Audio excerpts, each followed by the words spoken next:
I ara sí que obriríem un torn de paraules. No sé si tenim micro o... Sí, l'Anna potser també, si voleu. La Daniela ara vindrà.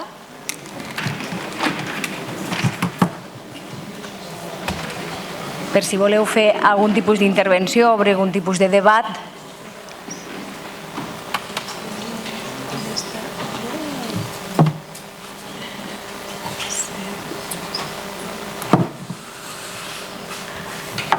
Algú té ganes d'intervenir?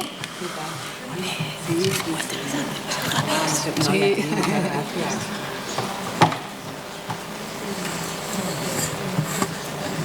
Tu?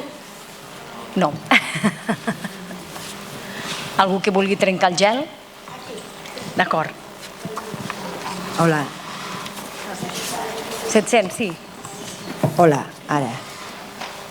És que jo m'he quedat, estava pensant, no?, així a grosso modo, que és clar, en realitat la violència sexual és algo implícit a la nostra civilització, que en les situacions de guerra l'únic que passa és que s'aixeca la veda i es trenquen els murs que la contenen, no? Llavors, el que reflexa és el que realment està en l'imaginari i en la cultura dels nostres pobles, no? Des de l'antiguitat fins a, jo que sé, hem parlat de Napoleó i de la Guerra Civil Espanyola i tal, fins ara, en realitat el que sempre passa és que hi ha una violència latent masclista d'una civilització heteropatriarcal que es manifesta en quan es pot, en quan trenques les restriccions i les muralles, flash, aflora i aquí la tenim, no? I bueno, és tremendo perquè a més això, després escoltant el testimoni de la supervivent brasileña, no recordo. La Daniela. Daniela. Que penses, és que què passa, no?, amb aquesta cultura de la sexualitat, això dels reproductius i sexuals, aquesta cultura de la sexualitat masculina que és capaç en temps de guerra ser violadors aprofitant-se de que es pot i en temps de pau és capaç de consumir prostitució d'aquesta manera tan bàrbara com ens expliquen les companyes i com veiem tots, no? I a més em feia la reflexió, nosaltres que som dones, de que realment les dones som totes putes per la cultura patriarcal. Totes som susceptibles de ser violades, de ser prostituïdes, mentre existeixi aquest tipus de mentalitat i cultura que jo no sé, a part de posar restriccions i lleis, com podem combatre i canviar, no? Perquè estem molt atrasades, realment, en tots els aspectes. Bueno, que després de tot continuo molt preocupada després de tants anys de lluita. Teniu alguna resposta a la taula? Com combatre-ho? Anna? Bueno, jo crec que has posat sobre la taula la complexitat de les lògiques de violència que ens acompanyen al llarg de la història, però que no són inevitables. El que hem de fer és no normalitzar-les, perquè al llarg de la història han sigut molts homes els que han desobeït les guerres i no han acceptat aquestes normes que se'ls imposa, i han sigut moltes les dones que han lluitat pels seus drets, pels drets de totes. I llavors, jo crec que són lluites, que són desafiaments que són grans, però alhora també són petits en el sentit que hi ha molts nivells i àmbits on hem de treballar. O sigui, és una qüestió de valors, d'actituds, de pràctiques, de sistemes.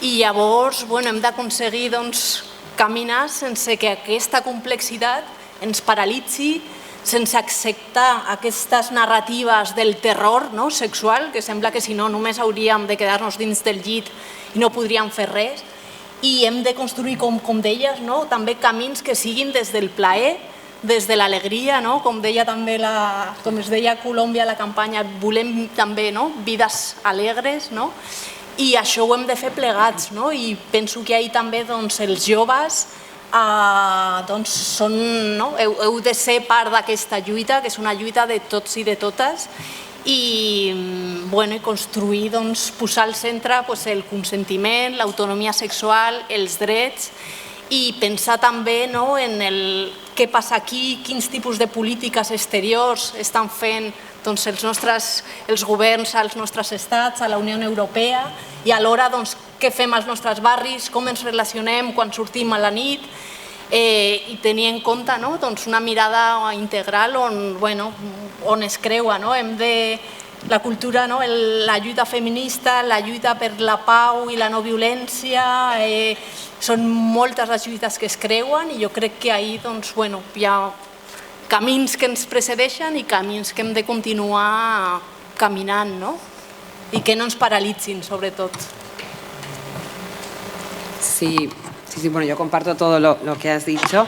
Yo pienso, yo lo hago más desde el ámbito de la política, no tanto desde lo antropológico, desde el derecho, pero es desde la incidencia política y de los contextos políticos y demás. Y en mi caso yo sí creo que, bueno, vivimos en un régimen que es capitalista y que en su origen, ya para poderse originar, necesita del ejercicio de una serie de violencias. Una de ellas es la violencia sexual, las violencias contra los cuerpos de las mujeres y contra los cuerpos de personas heterodisidentes, de cualquier heterodisidencia. Otra violencia, por supuesto, es el racismo, es la colonialidad, es la xenofobia, Otra de las violencias que necesita el capitalismo para originarse y para mantenerse es también criminalizar a las clases empobrecidas, Entonces, podemos ir caminando y podemos ir avanzando poco a poco, pero está claro que yo creo que en el momento que todas estas violencias, que además están interconectadas, la sexual con la racista, contra la criminalización de las clases empobrecidas, donde hay que meterle mano es al capitalismo y al neoliberalismo y realmente exigir y luchar por una transformación ya del modelo económico, que es el que necesita de todas estas otras violencias, porque son sus pilares para mantenerse. Entonces, podemos ir dando pasitos y poner nombres, ir avanzando y hacer leyes, pero si no le entramos a lo estructural, que es, y perdonadme que hable en plata, cargarnos el modelo neoliberal, capitalista, austericida, creo que va a ser muy difícil poder acabar con las violencias contra las mujeres y contra las otras heterodisidencias y contra las personas racializadas y demás. Creo que es complicado, el foco hay que ponerlo, creo, en la estructura y dónde está el tema. Y un ejemplo claro también es la educación sexual obligatoria en el currículum. Eso es una herramienta de transformación espectacular, que transforma los roles, los estereotipos, que transforma las mentalidades, las prácticas y que nos transforma, y es una de las herramientas que le apunta directamente al neoliberalismo. ¿Por qué? De manera sistemática, cualquier partido, no solo de derechas, incluso los progresistas, no van a hacer nada porque la educación sexual sea obligatoria en las escuelas, Y aquí lo digo, hay gente joven que habrá recibido un taller de educación sexual, en el mejor de los casos, pero que todavía a día de hoy no la tenéis integrada en el currículum. Y el ataque que ahora mismo está habiendo tanto en Cataluña por parte de Vox, pero como en muchísimos lugares del mundo, hacia la educación sexual, pensemos por qué atacan la educación sexual. ¿Qué es lo que está ocurriendo ahí? Porque cuando no recibimos esa educación sexual, tampoco vamos a poder entrar en la estructura y poder acabar con las violencias.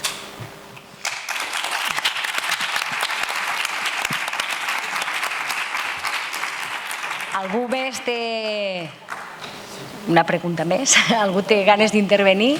Sí, per dalt. Buenos días. No es una pregunta, es más bien una intervención. Y lo que quisiera decir solo es lo siguiente, que no dejemos invisibles también a la violencia de las mujeres rusas y de los niños rusos. Y lo digo esto porque tengo información de primera mano, porque mi marido es ruso y han sido violentadas, una prima directa, violadas, ella y su nena de 7 años. Y ahora escuchar mencionar solo a Ucrania, pues creo que no hay una sin otra, Son dos países que están siendo afectados y bueno, solo eso.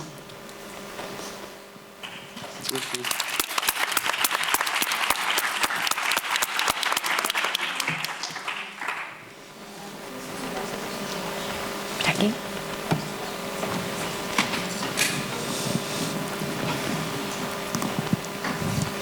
Hola, buenas. Gracias por cada una de las conferencias que nos habéis dado. En realidad, como mujer he aprendido mucho. Lo que sí quería ir en relación a lo de la educación sexual en las aulas. Con eso añado también el tema de los estudios de género. O sea, es decir, sí que es verdad que pasa por encima lo que es la educación sexual, pero los estudios de género igual. Porque al final, en las universidades, en el currículum, sigue siendo una materia transversal. Pasa como muy desapercibida. Y entonces, bueno, era añadir eso, ¿no?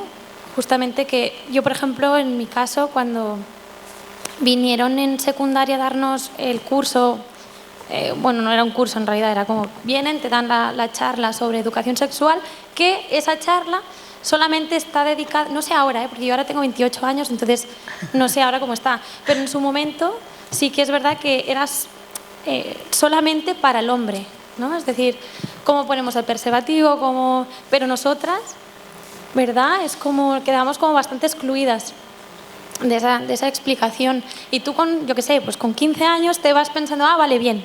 Pero ahora con ese tiempo, ¿no?, de maduración y reflexión, me paro a pensar lo que nos explicaban en su momento y pienso, ya, pero yo en ese momento me sentí tan vulnerable, ¿verdad? Y bueno, y entonces soy estudiante de filología, entonces el tema de los estudios de género también lo tocamos y me parece muy interesante también que se potenciara muchísimo más todo el tema de los estudios de género en las aulas, porque sí que es verdad que yo lo toco en mi carrera, pero no sé en las demás. Y ya está. Y esa es mi aportación. Gracias. Muchas gracias.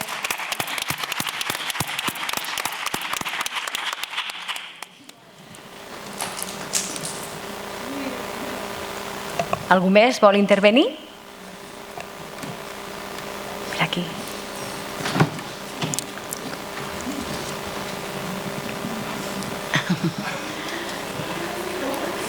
Hola a tots. Jo només volia dir-te una cosa a Diana. Daniela. Daniela, perdó. A la Daniela. Que em sembla que ets una dona molt forta i que gràcies per la informació que ens has donat, perquè jo sóc una jove i d'aquí surto amb molta informació sobre el tema i que t'admiro molt. Moltes gràcies per la teva informació.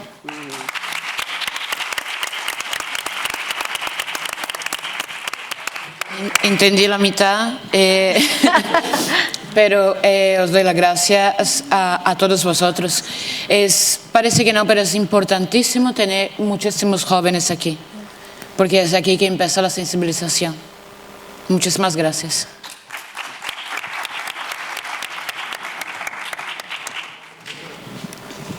Alguna altra intervenció?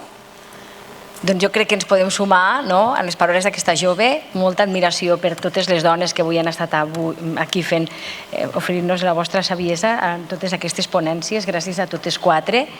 A la Nora Miralles, que ja no hi és, però a la Anna Villellas, a la Daniela De Luca i a l'Almudena Rodríguez García, totes tres que ara estan aquí, moltíssimes gràcies, de veritat, per ser-hi.